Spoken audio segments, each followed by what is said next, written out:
Lieutenant in charge had been a patient of mine and was a friend of my father's who was retired SAPD.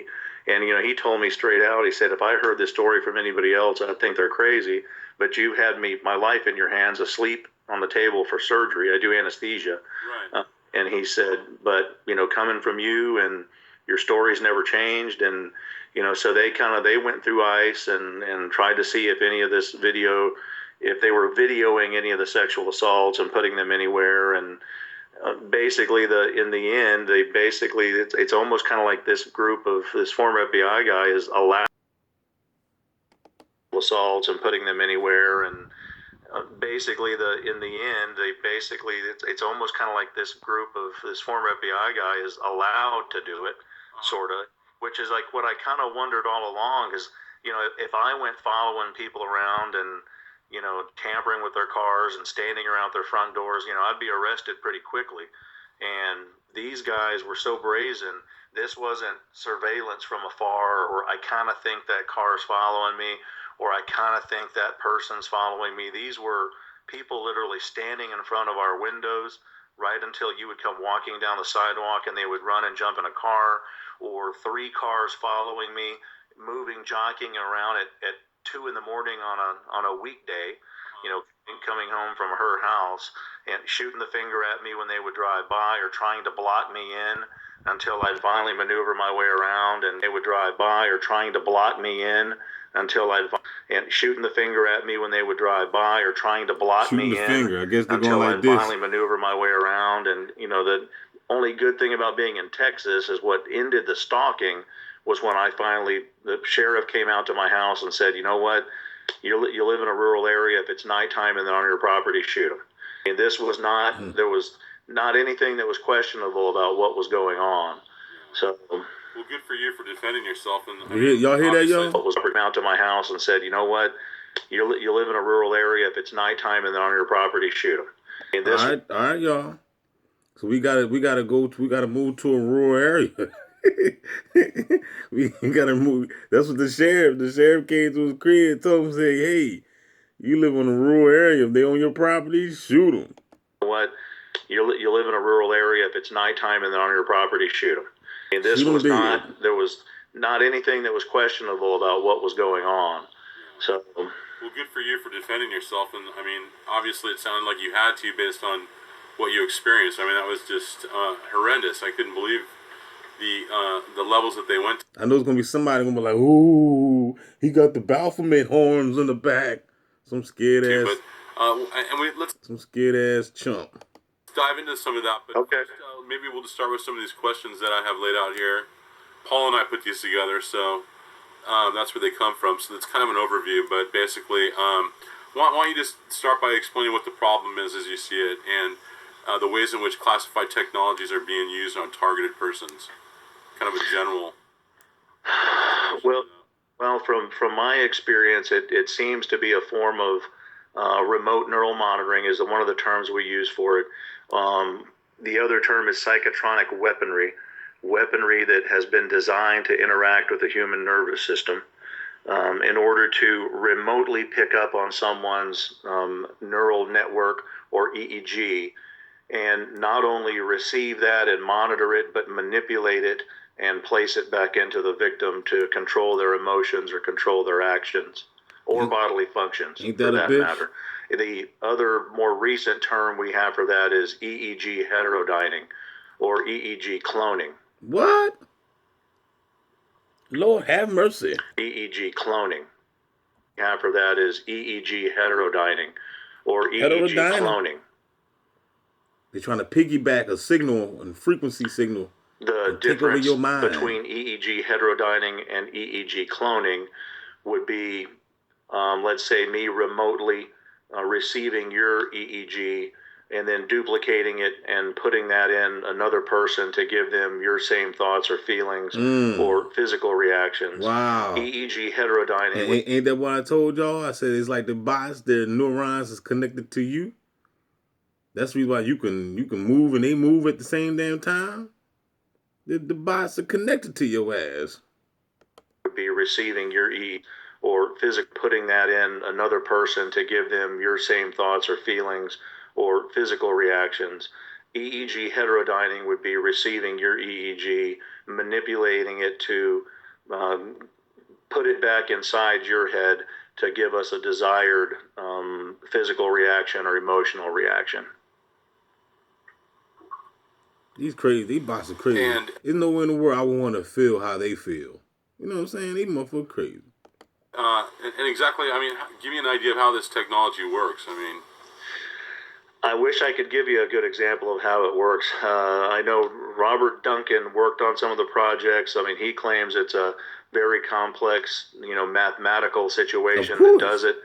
The bottom line, though, at least from what I've been told, is that it's mostly based on Robert Malik's patent of remote neural monitoring, in which he found that if you shoot two dissimilar frequencies into the human brain, that the human brain will actually create an interference frequency as it tries to duplicate the two dissimilar frequencies, and the interference frequency that gets transmitted back out of your brain can be decoded and your EEG digitally manipulated out of that. Now, and that patent came out in like 1974. It was Malech, Robert Malik. And it was actually invented as a way to monitor pilots. That way, if you had a pilot that was falling asleep or a pilot that was starting to hallucinate, they could see that remotely and then stimulate the pilot to wake him up or to bring him out of a delusion, especially fighter pilots that are on, continuously long missions. It appears to be mostly being done in that way. Now, one of the more scary things that's come to light lately is the way the NSA is monitoring our computer systems. And they're doing that with continuous wave radar, or CWR. Lately, there's been a program of interdiction where the computers and smartphones and things are actually gotten before they actually reach our shores for sale, and are being implanted with a particular type of implant. One of them is called a cottonmouth, at least for PCs, and that's a small chip that actually goes into the cord between the computer and the monitor. And when that chip is hit with continuous wave radar, it will begin to transmit up to 8 kilometers away whatever data is being sent from your computer to your screen. It may be monitored in real time, or it may just be data that's collected, automatically without anybody actually watching it. But one of the thoughts that we have is that mine is monitored in real time. Might be continuous wave radar being used on humans as well. And if you see Jacob Applebaum, some of his speeches and reports and exposure on this, he kind of alludes to some of Snowden's releases, that the same technology that they're using on computers, they may be actually using on human systems as well. So Snowden leaked a lot of this information about the gathering of information and sensitive private information of individuals through cell phones and computers and even your search engines and anything that you do on social media networks. But what you're talking about is like EEG monitoring that is able to translate the brain patterns into verbal language, like English, and then put it back in your brain. Is that right? Or yeah, essentially, yeah, and that is by definition what EEG heterodyning is. Like I said, it would be taking your basic EEG, receiving it, manipulating it, and spitting it back to you. Right. And one thing that we found a long time ago within a lot of the neurologic studies is if you bombard the brain long enough with a certain frequency, the brain receives that frequency and adapts to that frequency and begins to operate in that frequency. And specifically with Malik's patent, if you're using two dissimilar frequencies and you get one hemisphere of the brain operating at one frequency, the other hemisphere at a different frequency, they create an interference frequency. And we know the brain transmits. That's why we can actually look at an EEG. Now, traditionally in medicine, we're using it with leads on the scalp. And that was the whole point of his patent, is that you no longer actually had to have leads on the scalp, that it could be done remotely with radio frequency. Wow. Now, that's not that's not in sum the total of what these victims are experiencing. That's the monitoring and maybe some of the emotion manipulation. Um, Also, you can control the brain into making the body twitch or making the body do just about anything, since everything's controlled by the brain. But they're all Making the body twitch, y'all. I'm pretty sure y'all experienced that. also seems to be a directed energy component to the victimization of these people, because most of them are also complaining, eye burning, skin burning, and what would appear to be microwave energy based weapons, body heating. Most of those techniques used for sleep deprivation. Almost all of the victims that I've spoken to complain that the attacks seem to be worse at night and seem to be geared at actually sleep depriving them. Tell me more about how that technology works, though. I mean, Well, the directed energy weapons have been worked on for some time, and if you look at the addendum, the Army's addendum to the technology of non-lethal weaponry that came out late '80s, they clearly talk about using direct microwave energy as a weapon. We're already seeing that in the active denial system, millimeter wave system, Silent Guardian, which is a joystick controlled millimeter wave weapon that is actually being used experimentally in at least one Los Angeles prison. That way, when prisoners get out of line, a guard can actually manipulate the beam and burn the person until they get out of the way of the beam. So that's been worked on, for some time now. How it's being delivered, possibly via satellite or being, delivered long range, is classified technology that, hopefully will eventually get somebody that's a whistleblower to tell us more about how that's done. From what And they can just beam your ass. And I'm pretty sure y'all saw those military videos when they got those big ass frequency machines on top of those army trucks, those army jeeps, and they could just beam or emit a frequency at a group of people to control the crowds. Yeah, yeah, that's sci-fi, player. Sci-fi. I've been told by some of my contacts that a lot of this is being done, especially the weaponry, by satellite. There's been other, world leaders, that have complained about hearing voices and being attacked with directed energy.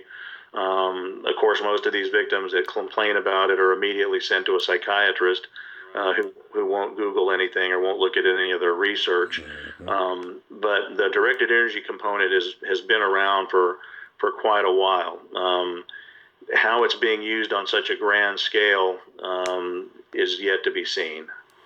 but it's been demonstrated that it can be used in short range, like over, kind of a network or within proximity to someone, using, whatever the techniques are or whatever the tools are, but it can be delivered like someone next door to you or outside in a car. Yeah. I mean, they've already, well, like I've said, you've seen the active denial system. Now it does, that's basically mounted on a Humvee. As far as what I've seen, a lot of victims complaining about possible handheld directed energy weapons that are being used on them possibly by a neighbor or someone from a car. I think most of what we're dealing with in the victim population is probably satellite based or something much more remote than that. I know in my personal studies, I've actually taken victims onto a ranch here in Texas where there's no power lines, there's no cell towers. You can do RF scans on the property and see that it's pretty clear. And these victims still hear voices, they still get attacked. I've done the same thing by taking victims in a boat into the Gulf of Mexico to escape the possibility of it being handheld weapons or neighbors. They still hear voices, they still get attacked. And some of the victims that I've talked to, they're probably a little better explaining their situation. Have even got on planes and flown to other countries. I had one victim who's pretty well off financially that actually flew to Cuba to try to get away from this, and was still hearing voices and still being attacked even in Cuba. And just so you know, these are all people that were professionals, were educated, were functioning in society just fine, and most of them were between 30 and 40 when they first started getting victimized. much older than you would typically see somebody all of a sudden come down with schizophrenia, and no reason to have all of a sudden developed an acute delusional disorder. Facts. And I know in some of the questions I've been asked before is how do you determine whether this is mental illness or this is somebody being victimized? And probably the two biggest discriminators that I've seen to determine that are most of the victims are educated, most of them were functioning, most of them are professionals. I've talked to a lot of doctors, a lot of lawyers, whistleblowers from the National Geospatial Agency, a couple of whistleblowers I've worked with from the NSA. These were functioning people, and they can tell you the day they started hearing voices and started experiencing attack. And typically it's in the 40s, late 30s, early 40s, with no history of mental illness and high functioning in society prior to that day. The other big discriminator is with true mental illness, even bad schizophrenia, medication works. And being a physician, I certainly don't want to come off as saying that everybody that hears voices is being victimized by technology. There's mental illness. Schizophrenia exists. Schizophrenia usually responds to medication. And in some of these victims that have been forced either by a licensure board or by their occupations, in a job setting to seek psychiatric help, many of them are placed on medications meant for schizophrenia or for delusional disorder. And so they're stuck on these medications and they're still being attacked and they're still hearing voices. The symptoms won't subside with traditional psychiatric treatment. And with that being said right there, I don't know if y'all remember Bella. Comment down below if you remember the target individual Bella. I haven't heard from her. She don't post no more. Maybe she's on another channel. I don't know. Maybe she's on BitChute. I don't know. But anyway, she had a nice channel. She still got her channel up. But she don't post on that channel no more. But what I'm saying is that she spoke about that too, because she started doing It's fascinating. Yeah, I know. She started taking the medication, and I was real, I was kind of like shocked by it. I was like, God, why would you go there? You know what I'm saying? And but for the record though, don't get on medication, y'all. You know what I'm saying? But what I'm saying is that she even admitted it. She said she was taking, because she was receiving the voice to skull, right? And she said she took the medication, and she said that it did not work. She said it. She said the medication did not stop the V2K. So look at the situation now. Now all of a sudden, you receiving V2K, you being gang stalked, and you on drugs. So now you just basically all the way fucked up. You see what I'm saying? So don't go the drug route. You know what I mean? Don't go to the CVS. You gotta stay in CVS and Walgreens. All that shit is witchcraft, yo, by the beast, man. It's a drugstore. And it's designed to get you hooked on drugs and make you further become a bot, a zombie. You know what I mean? So I'm going to stop this video right now and I'm going to do a part 2. I'm going to post this one up and I'm going to come back and finish the rest off because the video is long and I'm already almost at 20 minute mark. So I'm gonna post this up right now. Comment down below if y'all want to see part 2. Don't forget to like, share, subscribe. You know what I mean? This is all facts right here, and this ain't got nothing to do. Well, anyway, I'm gonna stop it right now. I'm not gonna say no more. Just make sure you like, share, subscribe. Holla back.